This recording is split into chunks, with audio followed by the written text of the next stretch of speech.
ধূমপান, মদ্যপান স্বাস্থ্যের পক্ষে ক্ষতিকারক। বাংলা সাহিত্যের রোমাঞ্চকর কিছু সৃষ্টি নিয়ে আমাদের এই বিশেষ নিবেদন। আজ কিশলয় ছোটবেলার সাথীর তরফ থেকে আপনাদের জন্য আমার দাদু শ্রী উৎপল সেনগুপ্ত মহাশয়ের লেখা 3টি কবিতা এবং 2টি রবীন্দ্রসঙ্গীত। আমার দাদু শ্রী উৎপল সেনগুপ্ত মহাশয় জন্মগ্রহণ করেছিলেন 1933 সালের 9 সেপ্টেম্বর তৎকালীন বাংলাদেশের চট্টগ্রাম জেলায়। আমার দাদু প্রচুর গল্প, কবিতা, উপন্যাস আমাদেরকে উপহার দিয়েছেন। আজ তারই লেখা 3টি কবিতা আমি, আমার মা এবং আমার মাসি উপস্থাপন করিবেন। শ্রী উৎপল সেনগুপ্ত মহাশয় মৃত্যুবরণ করেছেন 27 মে 2024 সালে নিজ বাসগৃহে। শুরু হচ্ছে আমার দাদুর লেখা 3টি কবিতার সংকলন। আসল নকল, কবি শ্রী উৎপল সেনগুপ্ত, রচনা 1807-1978। নকল নকল নকল, নকলে ছেয়েছে দুনিয়া, মানুষ এখন নাহি পারে আর আসল লইতে চিনিয়া। যে নকল বেশে এসে এই দেশে রাজা বনে গেল বেনিয়া, তাদের নকল করিতে করিতে নকল গিয়েছি বনিয়া। চলনে নকল, বলনে নকল, নকল পোশাকে রুচিতে, চোখেতে নকল, মুখেতে নকল, নকল মাথার খুলিতে। নকল করিতে করিতে আমরা নকলেতে গেছি পাকিয়া, আসল নকলে কত যে প্রভেদ সে কথা গিয়েছি ভুলিয়া। তোমার অসীমে প্রাণ মন লয়ে, যত দূরে আমি ধাই। তোমার অসীমে প্রাণ মন লয়ে, যত দূরে আমি ধাই। কোথাও দুঃখ, কোথাও মৃত্যু, কোথা বিচ্ছেদনা,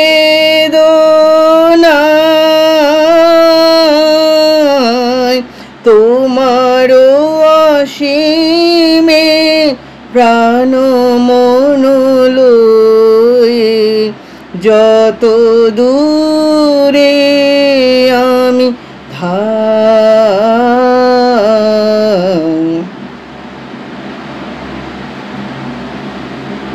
মৃত্যু সে ধারে মৃত্যুর রূপ, দুঃখ হয় হে দুঃখের কূপ।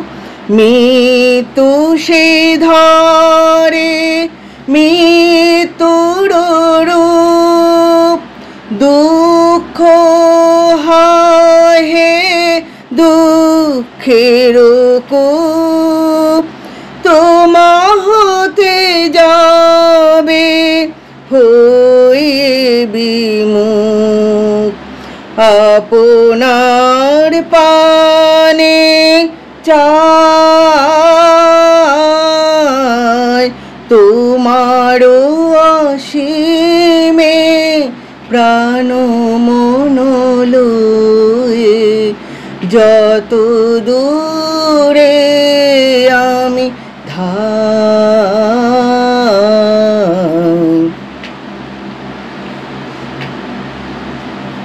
হে পূর্ণতব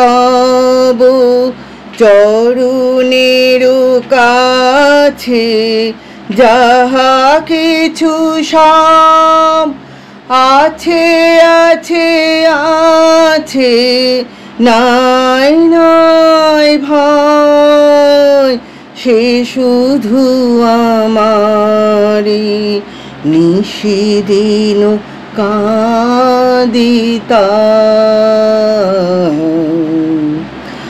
অন্তর গ্লানি সংসার ভার পলক ফেলিতে কোথায় একাকার অন্তর গ্লানি সংসার ভার পলক ফেলিতে কোথায় একাকার জীবনের মাঝে স্বরূপ তোমার রাখিবারে যদি পাই তোমারও অসীমে প্রাণ মন লয়ে যত দূরে আমি ধাই কোথাও দুঃখ কোথাও মৃত্যু কোথা বিচ্ছেদনায় তোমারও অসীমে প্রাণ মন লয়ে যত দূরে আমি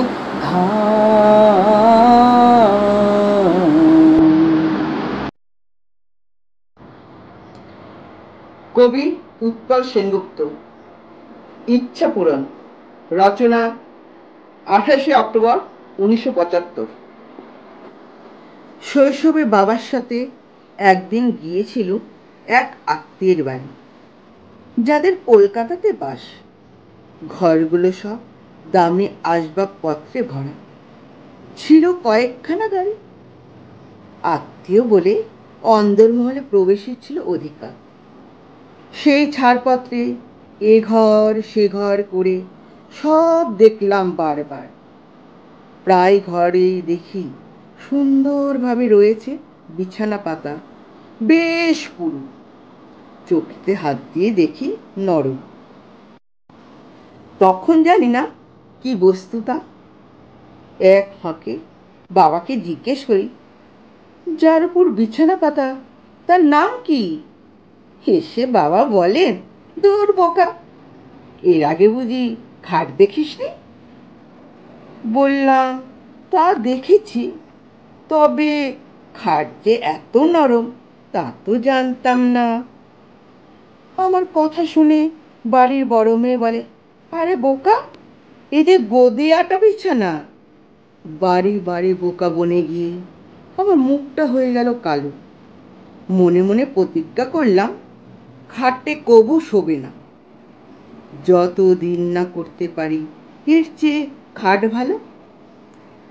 তারপর দেখতে দেখতে কত বছর হয়ে গেছে পার। কৈশোর গিয়ে যৌবন এসেছে, বেঁধেছি সংসার। বহুদিন ভেবেছি গড়ব একটা খাট, মনের মতো করে। স্ত্রীর সাথে করেছি আলাপ, কিন্তু সঞ্চয় আর হয় না। মাসের শেষে সংসার চলে ধারে। স্বল্প বেতনের কেরানি, তার উপরে পোষ্য অনেকজন, মেলে না কোনো উক্তি। শ্বশুরকুল থেকে পেয়েছি কেবলমাত্র স্ত্রীটুকু ধন। কি আর করি, মনের বেদনা মনে চেপে দিন কাটায় ঘাতে প্রতিঘাতে। মনে মনে ভাবি, খাটে শোয়া নেই আর বরাতে। একে একে দিন যায়, মাস যায়, বছরও যায় ঘুরে। বার্ধক্যে দ্বারে এসেও আশা নাহি পুরে। তারপর হঠাৎ একদিন প্রাণ পাখি গেল খাঁচা ছেড়ে। বাইরে এসে ভাবলুম, একবার দেখে যাই ছেলেরা কি করে। দেখি হাপুস নয়নে কাঁদছে আমার স্ত্রী, আমার খোলসটা জড়িয়ে ধরে। ছেলেমেয়েরাও কাঁদছে, প্রতিবেশীরা দিচ্ছে সান্ত্বনা, আমার বহু গুণগান করে। তারপর 4.5 টাকার খাটে তুললো আমার সব, সাজালো নানা রকম ফুলে। মনে পড়ল পুরানো সব কথা। আত্মীয় বাড়ির সেই খাট, তাতে ছিল না ফুল ফুলমালা, তবে ছিল নরম তুলতুলে। ক্লান্তি আমার ক্ষমা করো প্রভু, পথে যদি পিছিয়ে পিছিয়ে পড়ি কভু। ক্লান্তি আমার ক্ষমা করো প্রভু। এই যে হিয়া থারো থারো কাপে আজি এমন তারো।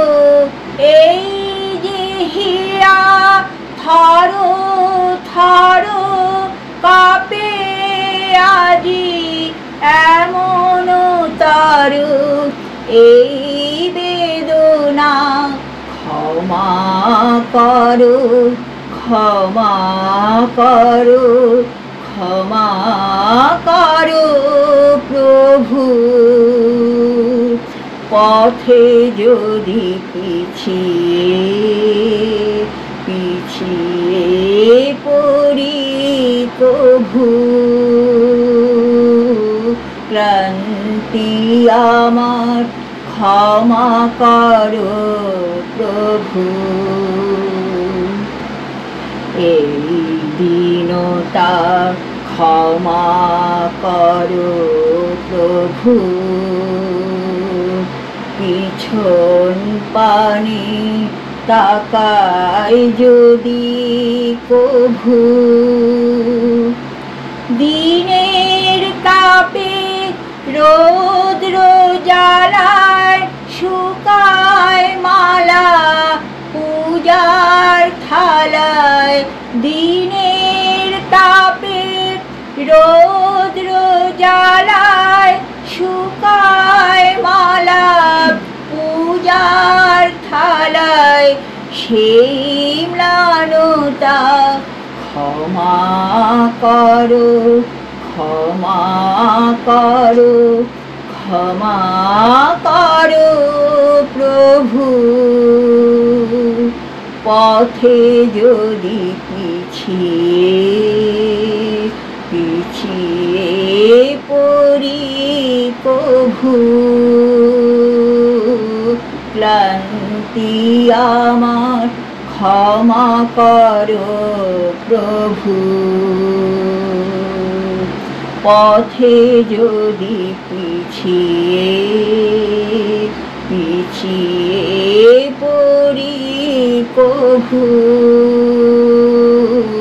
ক্লান্তি আমার ক্ষমা করো প্রভু।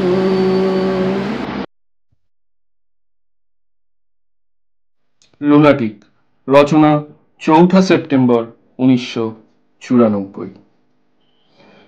জীবনের 36টা বসন্ত সেন্ট্রাল জেলের ছোট্ট ঘরে কেটে গেল। হাতে পায়ে লোহার বেড়ি নেই, নেই চুরি ডাকাতি খুন জখমের ছাপ। আমি নিরপরাধী, তবুও লোহার গারদ মাঝে আমি পরাধীন। আমি পরাধীন, তাই আপনজনেরা পাঠিয়ে দিয়েছিল কারাবাসে বিনা দ্বিধায় নির্বিচারে। আমার অপরাধ, আমি মনোরোগী। মন থাকলেই রোগ হয়, মন নেই বলেই তো তারা আমায় পাঠিয়ে দিয়েছে সেখানে, যেখানে পুষ্টিকর খাদ্য নেই, নেই সুচিকিৎসা, বসবাসের ন্যূনতম উপকরণ, আর সামান্য একটু স্নেহ, একটু ভালোবাসা। তবু আমাকে থাকতে হবে, কারণ আধুনিক সমাজে আমি এনসিএল, আমি পরাধীন মনোরোগী। অন্ধকারে ক্ষীণ আলোক রেখার মতো কচ্ছিৎ কদাচিৎ ভাগ্যের পরিবর্তন ঘটে যখন আসেন ঈশ্বরের দূত সপার্ষদে। ছবি ওঠে, আলোচনা হয়, কাগজে ছাপে, দুটো মিষ্টি কথা, কিছুটা আশ্বাস, তারপর যথাপূর্ব। কারণ আমি নিরপরাধ মনোরোগী, নন ক্রিমিনাল, লুনাটিক। শুনছিলেন আসল নকল, রচনা শ্রী উৎপল সেনগুপ্ত, কণ্ঠে শ্রী স্বপ্না সেনগুপ্ত। ইচ্ছাপূরণ, রচনা শ্রী উৎপল সেনগুপ্ত, কণ্ঠে বন্যী সেন। লুনাটিক, রচনা শ্রী উৎপল সেনগুপ্ত, কণ্ঠে আমি অয়ন সেনগুপ্ত। পোস্টার ডিজাইন, সঙ্গীত সংযোজন এবং এডিটিংয়ে আমি অয়ন। নিজেদের গল্প পাঠান ডেসক্রিপশনে দেওয়া আমাদের মেল আইডিতে। আমাদের সাথে জুড়ে থাকুন ফেসবুক এবং ইনস্টাগ্রামেও, লিংক ডেসক্রিপশনে। ধন্যবাদ। সাথে থাকবেন। আরো অনেক রহস্য, কৌতুক, ভৌতিক, অলৌকিক গল্প আপনাদের আমরা শোনাবার জন্য প্রস্তুত।